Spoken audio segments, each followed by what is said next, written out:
विपक्ष को खत्म करना चाहते हैं और ये सरकार तानाशाही के रास्ते पर जाना चाहते हैं और ये सरकार ऐसा लोकतंत्र को खत्म करके राजतंत्र पर जाना चाहते हैं। तो आपका तो अधिकार लेना ही चाहते हैं, तो आप अपने अधिकार में जाए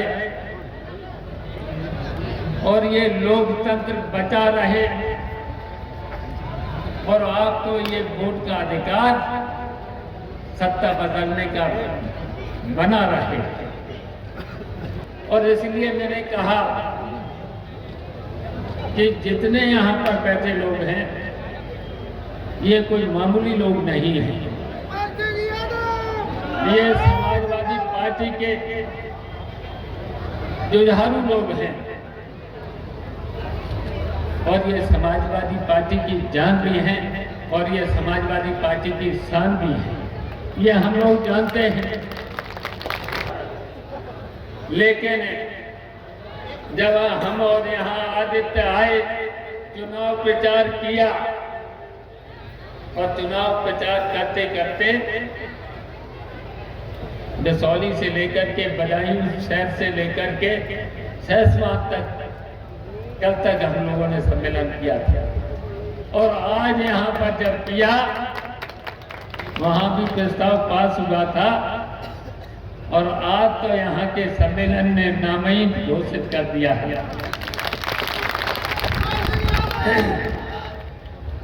जब नामहीन घोषित कर दिया है, लेकिन फैसला तो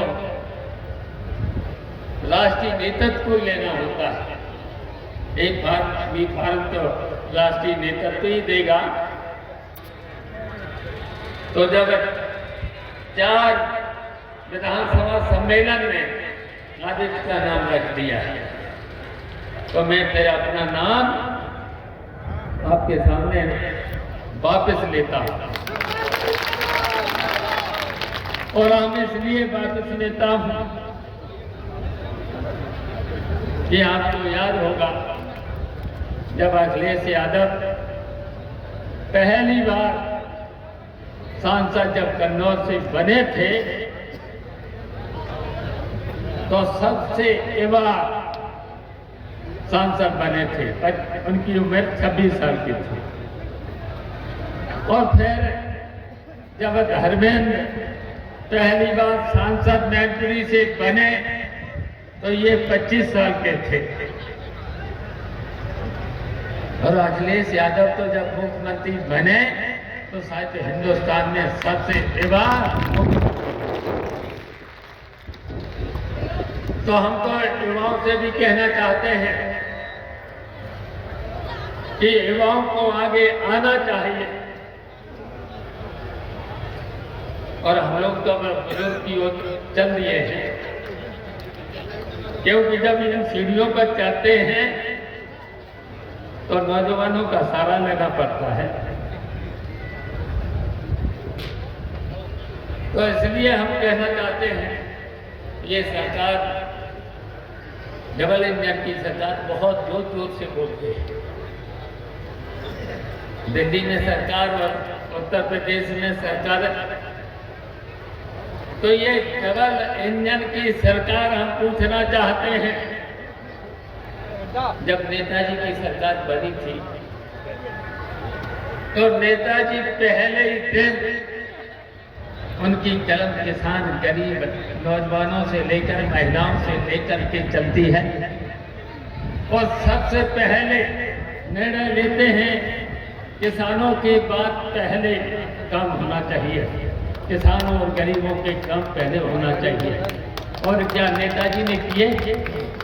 सबसे पहले नेताजी ने किसानों के कर्जे, जैसे ही शपथ लेने के 10 मिनट बाद फैसला दिया था कि किसानों के कर्जे सबसे पहले माफ होना चाहिए। चुंगी को माफ किया था, कक्षा 12 तक की बेटे और बेटियों की फीस का फैसला किया था, याद कर। कितने काम किए थे, गांव गांव को सड़क से जोड़ने का काम किया था। नदियों पर पुल के बाद यहाँ की सड़कें 40 सड़कें स्वीकृत हो गई थी और स्वीकृत होने के बाद 8 दिन के बाद उन सड़कों पर काम शुरू हो गया। लेकिन हम कहना चाहते हैं इसके अलावा इटावा में होना ही था, लेकिन इस तरीके के 75 जिलों में सड़कों से लेकर के नहरों का पानी से लेकर के और नदियों के पुलों से लेकर के काम शुरू हो गया। और ये काम किसके करते हैं? वोट लेते हैं गरीबों के, किसानों के, मेहनत मजदूरी करने वालों के, सबके बेवकूफ बनाने का काम करते हैं, धोखा देने का काम करते हैं।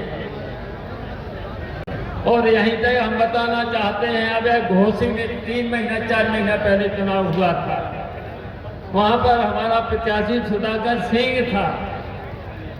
वहां पर 30 मंत्री सत्ता पक्ष के पहुंच गए थे और 2 डिप्टी चीफ मिनिस्टर पहुंच गए थे।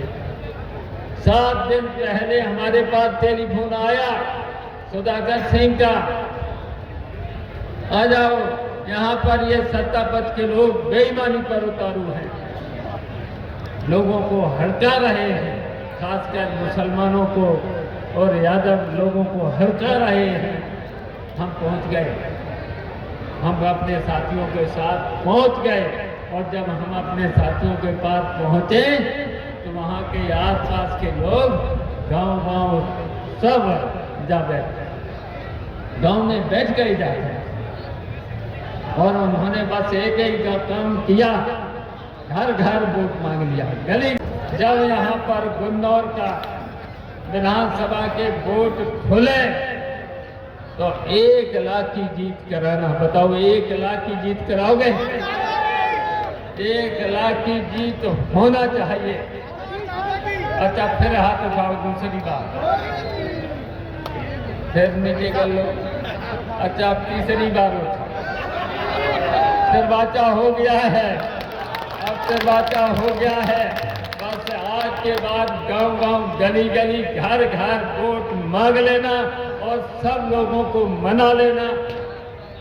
मैंने तो पहले दिन यहाँ आने से पहले कह दिया था, हम हर व्यक्ति के पास जाएंगे, वोट मांगेंगे, जो भी रूठा होगा उसके पास जाएंगे। और हमें खुली छूट मिली है, विधायक जी की भी खुली छूट मिली है, चाहे जहाँ जाओ जो भी रूठा हो से मना लेना। तो हम मना रहे हैं, सबको मनाएंगे। तो इसलिए अब कोई रूठा रहेगा, इसलिए मैंने कहा अब ये आप एक बार नेताजी को 1,83,000 से जिता चुके हैं, हमने तो केवल 1 लाख के कहा है, तो 1 लाख के जिता देना। तो बस हमें इतना ही कहना था। अभी हमें जो ज्ञापन दिया